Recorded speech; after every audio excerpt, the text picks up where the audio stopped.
Assalamualaikum warahmatullahi wabarakatuh.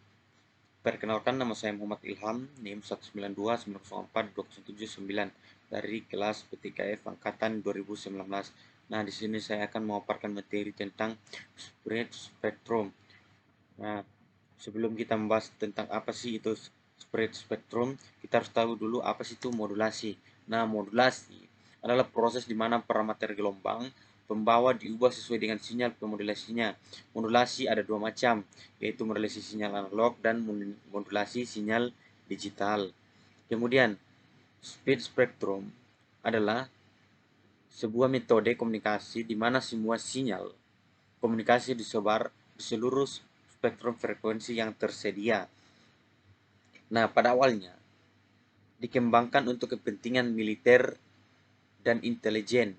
Ide dasarnya adalah untuk menyebarkan sinyal informasi melalui bandwidth yang lebih luas untuk mencegah dilakukannya pencegatan informasi dan gangguan-gangguan lainnya.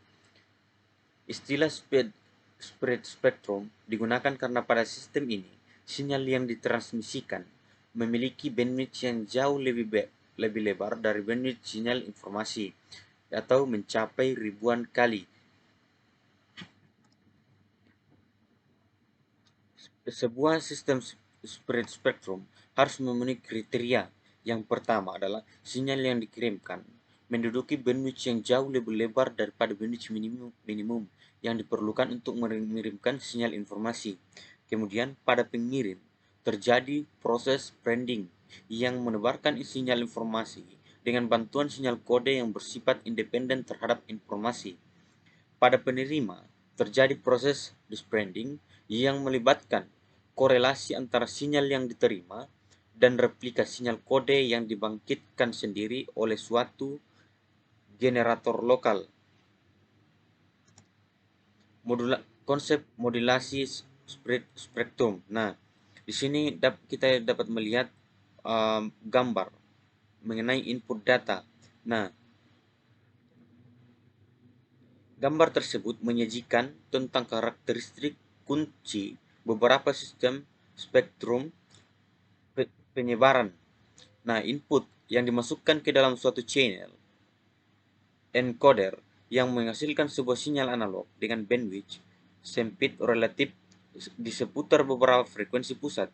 Sinyal ini kemudian dimodulasikan menggunakan deretan digit-digit tidak beraturan yang disebut dengan pseudo-random sequence. Nah, efek dari modulasi ini adalah untuk meningkatkan secara signifikan bandwidth yang menyebarkan spektrum sinyal yang ditransmisikan. Pada ujung penerima, deretan digitnya sama. Di ujung digunakan untuk memodulasikan sinyal spektrum penyebaran. Nah, terakhir, sinyal dimasukkan ke dalam sebuah channel decoder untuk melindungi data. Kemudian, kelebihan teknik spread spectrum. Yang pertama adalah kerahasiaannya terjamin. Maksudnya bagaimana?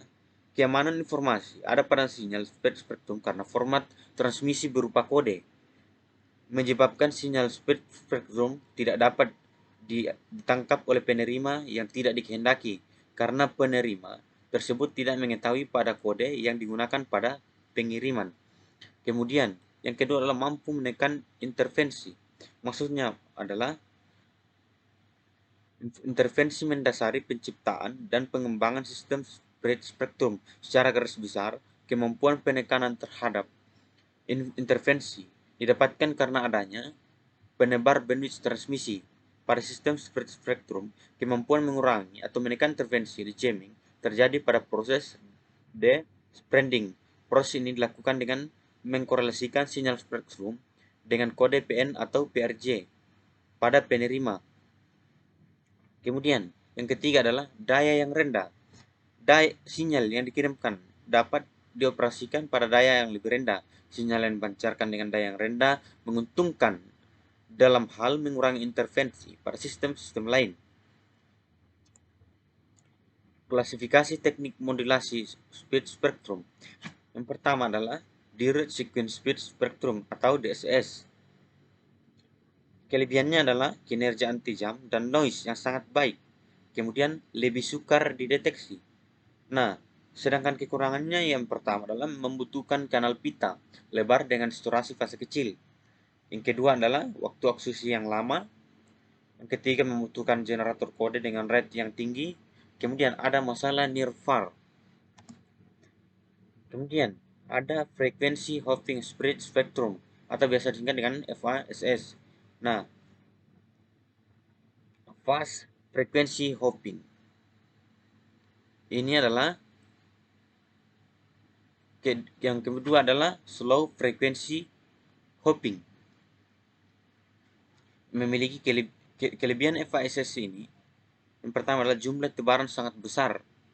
Yang kedua adalah penempatan pada spektrum frekuensi dapat diprogram. Yang ketiga adalah program waktu akuisisi cepat. Yang keempat adalah pengaruh masalah near-far sedikit sekali. Kemudian kekurangan FASS, frekuensi synthesizer lebih kompleks dan sukar dalam perencangan.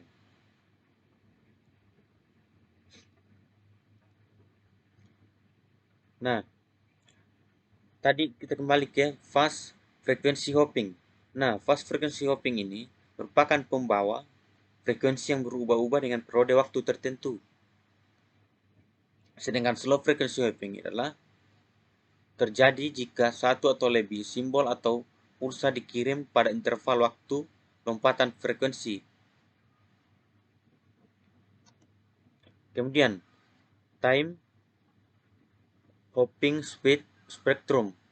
Nah, dapat kita lihat bahwa lebar tiap slot waktu pada frame atau biasa disebut dengan TF per M. TF biasa disebut dengan periode frame dan lebar tiap bit pada slot waktu adalah TF per KM.